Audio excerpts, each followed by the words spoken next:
Antes de que existiera la escritura, antes de que se trazaran mapas o se construyeran imperios, el ser humano ya hacía música. No por entretenimiento, sino por instinto, por necesidad emocional y espiritual. El primer instrumento fue el cuerpo, palmas, pies, la voz. Y luego vinieron las piedras, los palos, los tambores. Desde ese momento, los instrumentos musicales se convirtieron en una prolongación del alma humana. A lo largo de la historia, los instrumentos han sido más que objetos sonoros.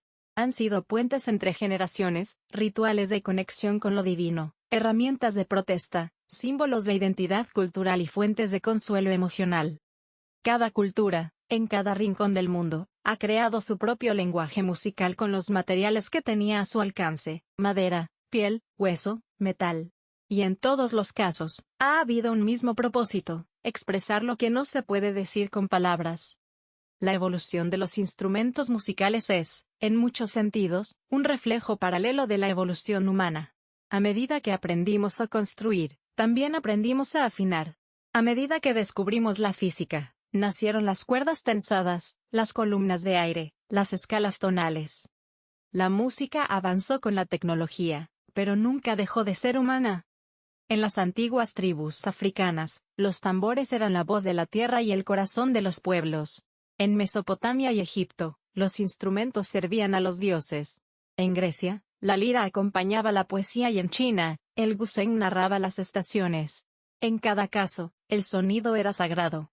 Y así comenzó un viaje que, a lo largo de los siglos, nos llevaría desde los instrumentos primitivos y rituales hasta las orquestas sinfónicas, los sintetizadores digitales y las plataformas electrónicas que hoy transforman sonidos en datos.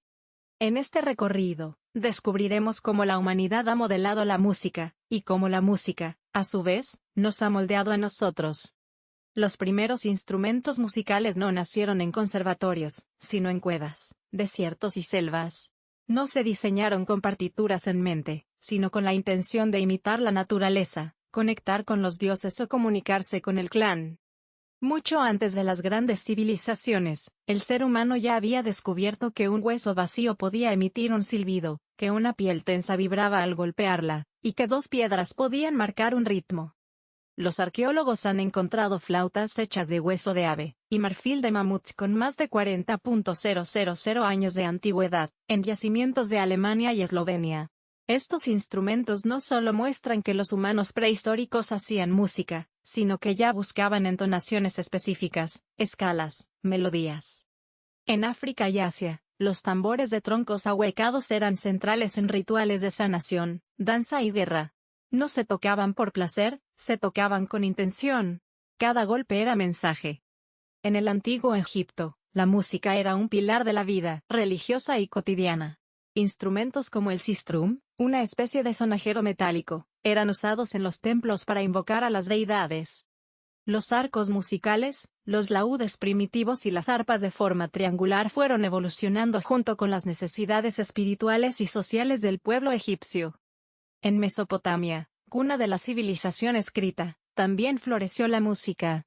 Las tablillas de arcillas sumerias ya contenían notaciones musicales, y mencionaban instrumentos como la lira y la zampoña. Los músicos eran respetados, formaban parte de las cortes reales y participaban en ceremonias y festividades. En la antigua China, el sonido se asociaba con el orden cósmico. El guqin, un instrumento de cuerdas pulsadas, se consideraba un vehículo de sabiduría y autocultivo.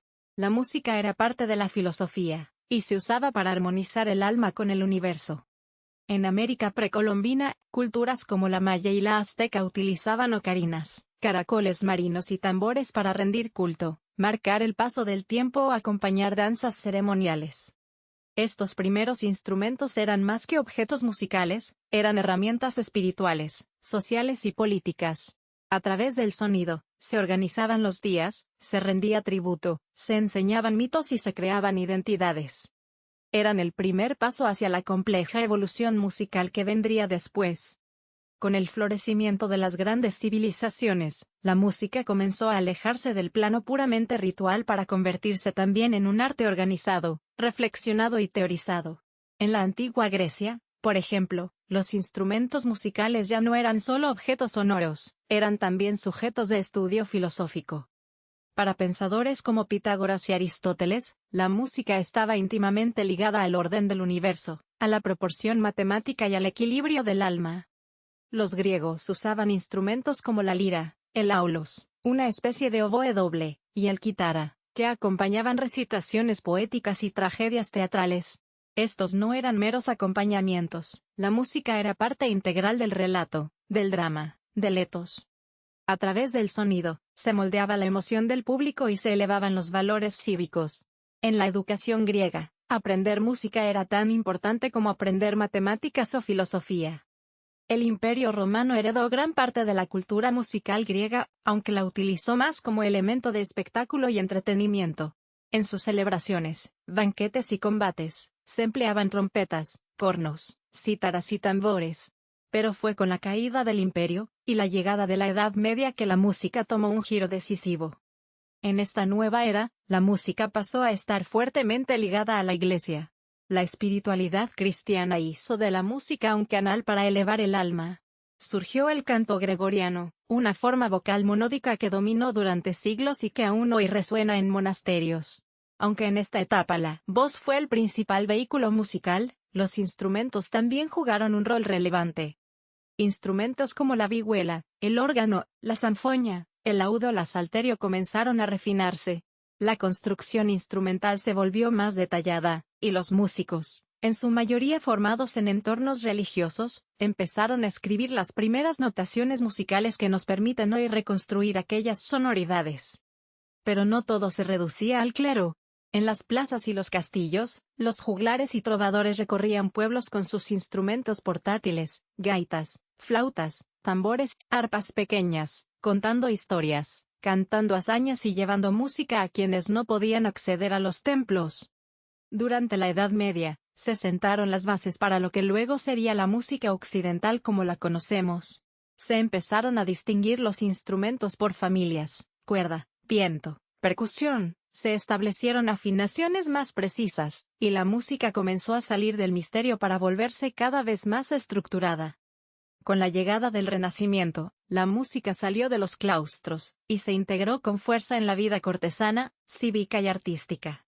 Fue una etapa de exploración, invención y búsqueda de belleza. Los instrumentos musicales dejaron de ser meros acompañamientos para ganar voz propia, y con ellos, surgieron nuevas formas de hacer música, más complejas, refinadas y expresivas. Durante esta época, los avances en la fabricación de instrumentos fueron notables. Aparecieron versiones más evolucionadas del laúd, la viola da gamba, la flauta dulce, el clave y la vihuela. También se desarrollaron técnicas de afinación más estables, lo que permitió tocar en conjunto y experimentar con polifonía, es decir, varias voces o melodías sonando al mismo tiempo. La música ya no solo se cantaba o improvisaba, se componía y se escribía con una intención artística concreta. En los palacios y cortes de Europa, la música se convirtió en símbolo de prestigio y sofisticación. Se crearon piezas para bodas reales, celebraciones religiosas y eventos diplomáticos. Los músicos comenzaron a profesionalizarse y a viajar, llevando sus instrumentos e influencias de un territorio a otro. Y entonces llegó el barroco, un periodo de esplendor musical que vio nacer muchas de las formas que siguen vigentes hasta hoy: el concierto, la sonata, el oratorio y, sobre todo, la ópera. En esta etapa, los instrumentos musicales no solo evolucionaron, se organizaron en ensambles complejos, dando lugar a las primeras orquestas. Los instrumentos de cuerda como el violín, la viola, el cello y el contrabajo alcanzaron un alto nivel de desarrollo, gracias a luthiers legendarios como Stradivari y Guarneri. El clavecín dominó la escena como instrumento de acompañamiento armónico, y el órgano de tubos se consolidó como el gigante sonoro de las iglesias. En la percusión y los metales, también se afinaron formas y técnicas que prepararían el camino para la música sinfónica del futuro. Compositores como Johann Sebastian Bach, Antonio Vivaldi y Georg Friedrich Händel compusieron obras que no solo desafiaban a los intérpretes, sino que exigían nuevas capacidades técnicas a los instrumentos. El diálogo entre instrumento y compositor se volvió más íntimo, más exigente, más sublime. El barroco estableció una relación emocional intensa entre el músico, el instrumento y el oyente. Cada pieza buscaba provocar una emoción específica: alegría, tristeza, tensión, alivio. La música se convirtió en un arte total, donde los instrumentos eran los protagonistas de un lenguaje capaz de mover el alma. Después de siglos de evolución acústica, artesanal y orquestal, los instrumentos musicales entraron en una nueva dimensión, la era electrónica y digital. Aquí, el sonido ya no depende de cuerdas, tubos o parches. Ahora puede surgir de un chip, una pantalla o un algoritmo. Pero incluso en este universo de ceros y unos, la esencia sigue siendo la misma: crear emoción a través del sonido. A partir del siglo XX, con la aparición de la electricidad y la grabación, la música cambió para siempre. Instrumentos como el sintetizador, el theremin, la guitarra eléctrica o la batería electrónica abrieron caminos inéditos. Ya no se trataba solo de interpretar, también se podía diseñar sonidos nuevos, moldear texturas, mezclar lo orgánico con lo artificial. El surgimiento de la música electrónica, el hip hop, el ambient, el techno o el trap son solo algunas expresiones de una libertad creativa jamás imaginada. Ahora, un productor en su habitación con un teclado MIDI y una computadora puede crear una sinfonía electrónica que viaje por el mundo en segundos. El sampler se convirtió en un instrumento en sí mismo, rescatando fragmentos del pasado para convertirlos en material fresco del presente. Los instrumentos virtuales han democratizado el acceso a la creación musical. Con una app o un software, cualquier persona puede explorar sonidos de cuerdas hindúes, tambores africanos, sintetizadores japoneses o pianos de cola europeos, todo sin salir de su casa. La música ya no tiene fronteras geográficas, ni físicas, ni estilísticas. Pero a pesar de todos estos avances, los instrumentos tradicionales no han desaparecido. Al contrario, han encontrado nuevos significados. Un violín en un concierto sinfónico suena con siglos de historia, pero ese mismo violín puede convertirse en solista dentro de una pista electrónica contemporánea. La tradición y la innovación conviven como nunca antes. Hoy, vivimos un momento en el que los instrumentos musicales no solo suenan, interactúan, reaccionan, se adaptan y se reconfiguran. Y con la llegada de la inteligencia artificial, la realidad aumentada y los entornos inmersivos, el futuro del sonido es tan incierto como fascinante. Pero más allá de las herramientas, lo esencial permanece: la música nace de la necesidad humana de expresarse, de conectar, de emocionar. Y mientras haya quien desee decir algo con sonido, habrá instrumentos, físicos, digitales o aún por inventar, dispuestos a darle forma. Desde los tambores de madera hasta los sintetizadores inteligentes, el viaje de los instrumentos musicales es la historia de nuestra propia voz buscando ser escuchada. Una historia que aún está sonando.